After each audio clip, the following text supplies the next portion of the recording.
Happy Saturday. I hope that you're having a great weekend and that you are doing a fantastic job on getting your PowerPoint put together. I have had a few questions about how to actually put the PowerPoint together. It seems that some people have not worked in PowerPoint a lot. And so I've decided to show you using the PowerPoint that I made as an example, just kind of how to turn it into your own project if you choose to do it that way and not do your own. So I'm going to share my screen with you here, and I'm going to share, I've pulled up the actual PowerPoint that I gave you for an example. Right? And then I'm just going to play with it just a little bit, just to kind of show you how to work in PowerPoint. The first thing that I want to let everyone know is I do understand that there are people who use Google Slides, and using Google Slides is fine for this project. I don't have any issue with you using Google Slides or anything else really that you can use that creates slides. You could even use Prezi if you wanted to. I know that some people like Prezi better than PowerPoint, and that's fine too. The idea though is that you're going to have slides and then you're going to have notes about what you would say on those slides. If we were in the classroom, you would be doing just a short presentation on whatever story you chose. And so we can't do that being in an online environment. So instead, I need you to use your notes section to tell me what you would say when a slide is up. So if you're using Google Slides, for example, it doesn't have that same notes section that you can put in there. There may be a way to do it. I don't know. I don't use Google Slides a lot. I have used them a little bit, but I've not played with it enough to know if there's an actual notes section. But if there is not a notes section and you choose to use Google Slides or you choose to use Prezi, you'll have to figure it out in Prezi as well if you decide to use that. You would have to create a separate document that you turn in along with the PowerPoint assignment, which I I think you can attach two things when you attach them. I have to go in and look at that. If you can't, I'll just have you email me the notes. If I can't figure out how to let you put two assignments in for the same assignment, but I'll go in and look at that when I'm finished with this. But on that note, on the document, the Google Doc or Word Doc, whatever you use, you would put slide 1 and then put what you would say. As you can see here, this is the notes section down here. And when you go into PowerPoint, if you don't see this note section, this little line right here moves. And so it might be down here. You may not be able to see it. You might have to pull it up. And you can pull it up more so that you have more room to write in here, or you can move it down so that your presentation is larger, right? So if you're not using PowerPoint, put it in a document. Slide 1, here's what I would say. Slide 2, here's what I would say. And then when I'm looking at your presentation, I can have your notes next to me and I can say, okay, here's what the student would say. Because the first thing that I will tell you about creating slides is that you cannot overburden the slides. So I don't want a lot of information on the slides. When you are giving presentations, whether that's here for me or in a communications class or in any other class that you take, or in the future for your career, you are not going to put all of your information on the slides. You don't want to overburden people's eyes with what's on the slide. What happens when you do that is that your audience is looking at the slides and not looking at you, not listening to you. And so they're not learning from what you're presenting to them.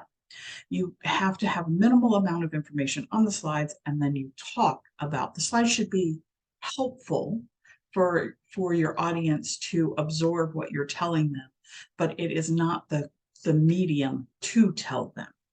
I hope that makes sense, right? So we're going to use the note sections for what you would say if you were standing in front of us as a group. As a first slide, you're going to make sure that you have the title and the author, and then you're going to have your information on that slide like you would in an MLA document. Okay, and then and to change, if you want a different slide theme, let's say I don't particularly care for this theme. Okay, you could say, okay, I want a different theme. You can go up here. If you're in Word, you'll have, or if you're in PowerPoint, you'll have some options up here, just like you do in Microsoft Word. And you can go to Design, and you can click Design, and you'll see these different designs come up here, and you can just play with them. So I can scroll over them like this, and I could see how doing different things would change the information that I have. Okay, so you can look at different ways. There are other buttons where you can change it more manually, and you can go down and you can look at some other options in here. And then you just decide if you, so you don't want you don't want this particular background that this student chose. You want something else, and that's fine. And then let's say I wanted this one. Let's say I like the blue and the gray together, and I think that it works better for the presentation that I'm going to be doing. Then I just click on this, and then I would have to move my information. So I could click on this box. Each piece of information on the PowerPoint slide has a box. So you just click in the box and you hold it up here, and you can move it around wherever you want to. Notice it disappears on white if it's white on white, right? So you can just move it around and put it wherever you want it. So don't think that you have to use the same background just because of where the words are on the slides or the pictures are on the slides, because you can change all of that. Okay. There is another way that you can change a particular slide. Let's say I go down here to the story. Okay. This slide, what you're going to do on this slide is you're going to make sure that you give the other students in the class an opportunity to look at your story before they start going through your slides, so that when you're analyzing it, they understand what you're doing. But this is just a link to an occurrence at Owl Creek Bridge, which is what I'm using as the example. This is another, you guys don't have the option of an occurrence at Owl Creek Bridge, which is why I'm using it, because I don't want to give you something that that you're doing in class, and then one group of you who's doing this story has all of this information already, and everybody else has to do their own research. So I'm using a story that I've used in a previous class. I try to change it up all the time, so I'm using different stories all the time, so I don't have a lot of overlap with that. This particular class, one of their choices was an occurrence at Owl Creek Bridge, and the student did a really super good job on this. This is absolutely an A. It's not perfect. It has a couple of little things that are missing, or a couple of things that, a couple of slides where they didn't use their notes correctly. So they did get some points off for some little tiny dings for stuff, but still super, super PowerPoint presentation. They did a phenomenal job on this. All right, so let's say I want to change this. I don't like I've decided to go with something different, something a little brighter. I want something that is not gray. You can go right up here to Designer in PowerPoint, and you can click on that, and it will open this bar over here, and it will give you other possibilities for this slide. So we're just working on this slide. It's not changing your whole PowerPoint presentation. It's just changing this particular slide. So let's say that I wanted it to, let's say I wanted it to look more like this. I like that better. So I could, and you can play with it. I can scroll through here and I can say, that's maybe not quite what I want. Maybe you want it to look more like that. Maybe you want it to look more like this, right? So you can come through and you can see more design ideas. Okay. Click on me. There's something in particular in the story that I want. And you can keep going and look at more design ideas where you want to do that. Let's say I kind of liked this one. Oh, that one's pretty cool. I'm just going to stay right there.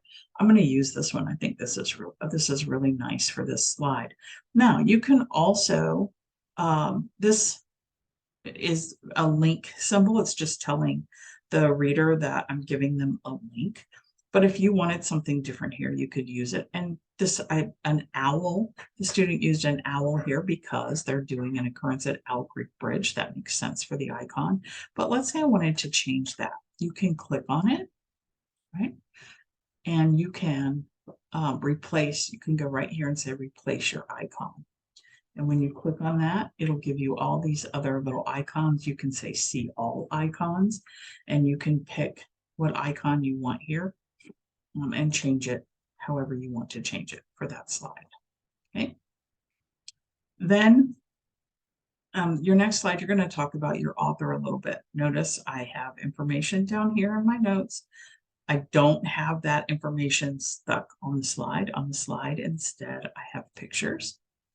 And if I wanted to change one of these pictures here, if I wanted to change the design, see, I still have my designer window open over here, so I could change it with these ideas. I'm going to leave it the way it is, but I could change it if I wanted to. If I don't want to work with designer right now, I can just close it. It's always here. I can always bring it back up, right?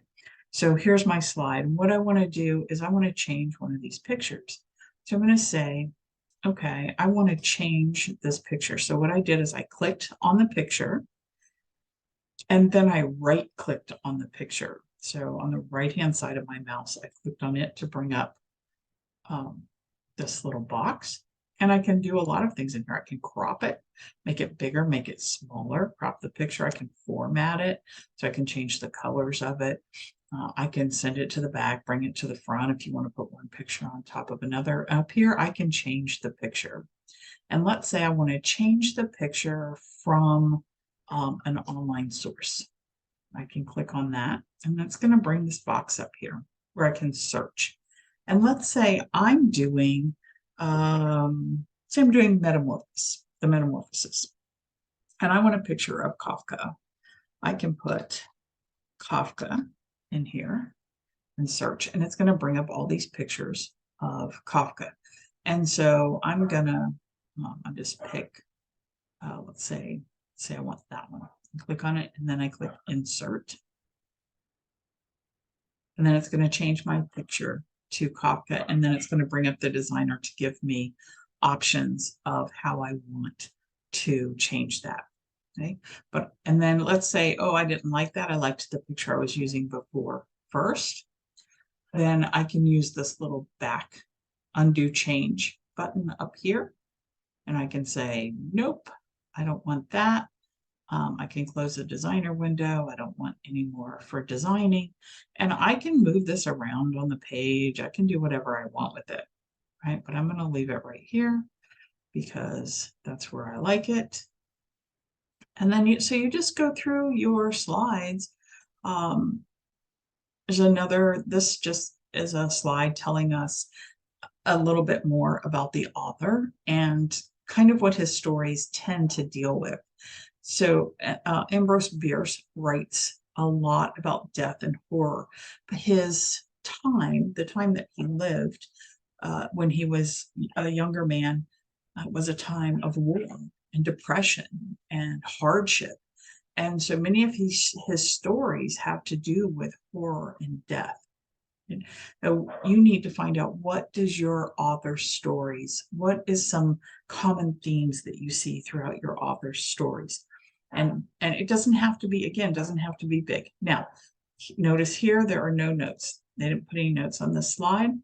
One option for the notes on this slide might have been to give a couple of other examples of stories that Bierce wrote that also dealt with the Civil War, or also dealt with horror and death, and say something like, if you would like to further explore these themes in Bierce's work, here are a couple of stories that also deal with the Civil War, also deal with horror, also deal with death, and give a couple of links to those. That would have been a really great way to use the notes section for this particular slide, but they didn't.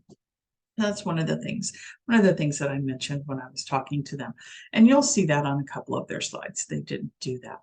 All right, so let's say I don't really like the way this slide is put together. Again, I can go to Designer, and it gives me other ways. Let's say I want to do it like this, because that really matches what I did on my, what I did up here on my main page. I kind of have that. Because one of the things with professional PowerPoint presentations that you'll do in classes, PowerPoint presentations that you'll do in your career later, is that you want them to be uniform. So you want to use similar colors throughout. You don't want crazy colors in a professional PowerPoint. You want them to be a bit more muted. You want them to be a bit less cluttered. Okay, so let's say I like that. I want to make that match. Cool, so I'll just leave that like that. Then I come down here and then I start actually talking about the story itself. This is a little, or not the story itself, a little bit more about the stories that the author dealt with. So he's known for short stories. He published 249 short stories, and one of the most being An Occurrence at Owl Creek Bridge, which is kind of this student's way of bridging from the information about the author into the story itself. They're telling you that of the 249 short stories published by this author, this is one of the most popular, right? And then a little bit about where the story takes place. It's during a time when there was civil war, and so this condemned man is having many thoughts as he stands on a bridge awaiting hanging. That's that little brief synopsis about what this story is about. So this is a short story that takes place during the United States Civil War, where a condemned man has many thoughts as he stands on a bridge awaiting hanging. That tells me, that gives me a summary in one sentence of what this short story is about. Okay? You don't want to give away too much for your readers, but you want them to understand that. Again, I have the designer come up over here. If I wanted to change what it looks like, I could play with my designs over here until I had whatever I felt was just right for the story itself. Okay. Then I'm going to go into the genre. So what genre is this? This genre means what kind of story is it? What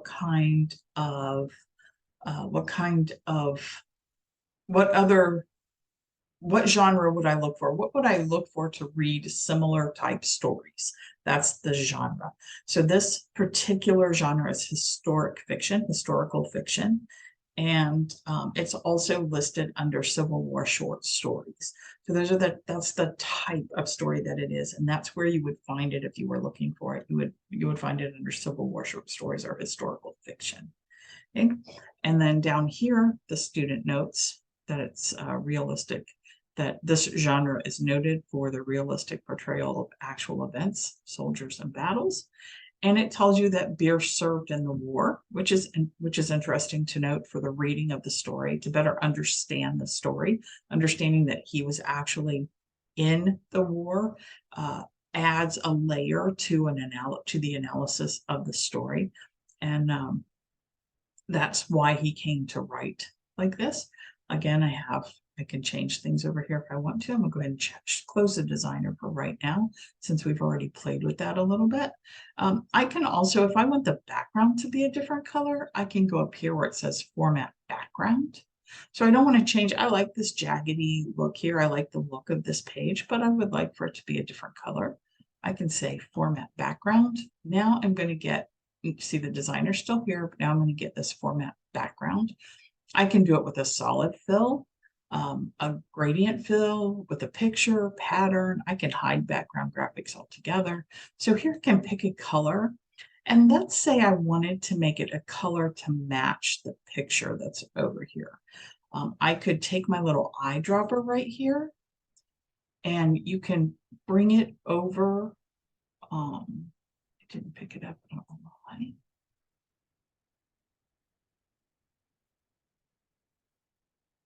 It's not picking it up right now.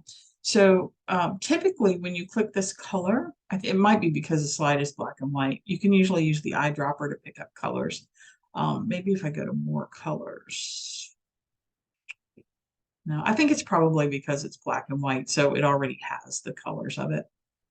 But know that when you're working on a slide, you can do that. You can also change it to any of these colors that are in here. So let's say I want the background to be a little gray, to make it just kind of give it that kind of old feel, Civil War kind of feel. So I could change that background to gray. I can also make it more or less transparent if I use a picture or a color. See how that makes it a little bit lighter, a little bit darker, so I can play. see just how dark I want it. See, I like it right there. You can also use a gradient fill where it starts lighter and then gets darker, and then you can pick your colors of that. You can use a picture where you go in and picture or a texture, and it shows you all of these different textures that you can use if you want to use those. Um, that's kind of cool with that kind of muted kind of background right there. And I might want to make this, I might want to bring this all the way up to the top like that. If I use this kind of background, so I can play with that. Notice right here, this tells you where this picture comes from. So this is not a picture. If you use a picture that is that is yours off of your computer, or you use one when you insert a picture, if you use one that is not from the web, then you don't have to put this. But if you go on the web and you pick a picture, then you need to tell us where you got the picture. Right? We have to document, right? And that's what you're doing here, is documenting. Okay, so you can play with that a little bit, make it however you want it to be. And then we start going into when the story was based, where it was published. This tells us the main characters. And this student says one of the main characters is actually a bridge in Alabama. And that's okay. You can have inanimate objects that play that big of a key role in your story. And in this case, the bridge definitely does. Then we have who's who, and you might decide, oh, this blue doesn't really go because I'm staying with this muted kind of gray color. So I think I'm going to go in here and change and use a little more muted kind of color. So you could go in here and play with that a little bit if you wanted to do that. Or you could maybe change the background to black, which even though you're using the blue to make it stand out a little bit, you're using that black to kind of draw the reader's eye down with the presentation. Okay, note section again. Then we have a plot diagram. Here's what happens. So we have where the story starts, the rising action, the climax of the story, and the resolution of the story. So that's just telling the reader how it's laid out. And then we go into more about the story itself. And then we're going to start the history. So remember, that's one of the things you have to talk about, the history. And then you have to, so we have a couple of slides. And you're probably going to have more than one slide for history, more than one for society, more than one for culture. So we have history of Alabama and the Civil War. Then we have history continued. Then they actually give a map, which is really cool, of where the war was fought, the different places in Alabama. This is what would have been happening when the story was taking place. And then the student switches to society. One of the things I said, this is a lot of information on one slide. I tend to tell students to try not to have more than 7 bullets per slide. It just begins to look very cluttered. So this slide is looking a little bit cluttered at this point. And this says there are no design ideas for this slide.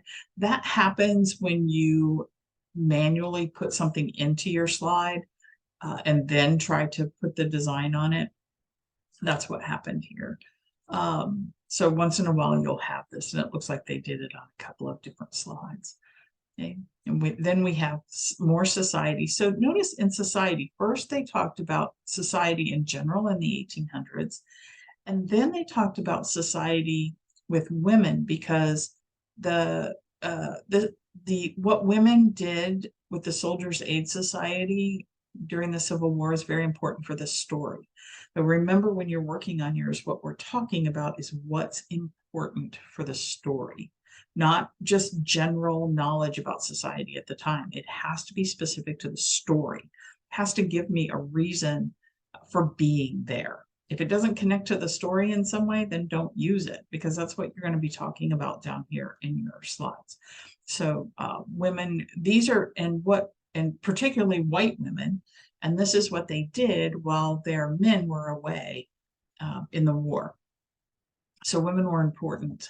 And then also planters were important. The main character in this story is a planter. And so this is super important. And notice the one I haven't pointed out on the other slides, but throughout you see these quotes from the story itself.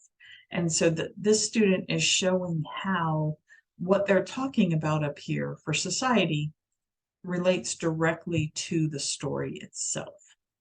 Okay, so how do these two things go together? And they're pulling out quotes from the story that show this connection. Okay, and then slave culture, super important. And then, so then the next thing that you guys are doing is you are choosing 3 things to focus on specifically from the story that point directly to the story, that also connect to culture, society, and history, right? And so this student has chosen 1 to look at themes. And so there are multiple themes in the story, and there will be multiple themes in your story, but they look at these 2 in particular. These are the 2 that stood out to them. Here's another quote that shows how the story supports the theme. Okay, and then down here, in the notes section, now I'm going to move it up a little bit so you can see the whole thing. In the notes section, it talks about how the story connects to this theme. What's in the story that shows this theme? These note sections should be pretty extensive. They shouldn't just be a sentence or 2. Okay. And then next they choose to talk about symbolism. Symbolism, again, we have our quote that connects it to the book. We have the symbolism of water, where it shows up in the book and how it connects. And then we have down here the analysis that the student would talk about while the picture was up. Then they do the same thing for setting. We have the quote, we have the information, we have what to talk about. And then this shows the ending of the story, and it connects to the whole idea of the bridge and the water moving, but not moving at all. This is where the mind of the person, the main character, stops moving, just like the water stops moving when it gets stuck against something, right? And then this gives a quote about the end and talks about the theme of transition. And then the works cited page. Okay. One of the things that the student got dinged for a little bit on the works cited page is these are not in alphabetical order.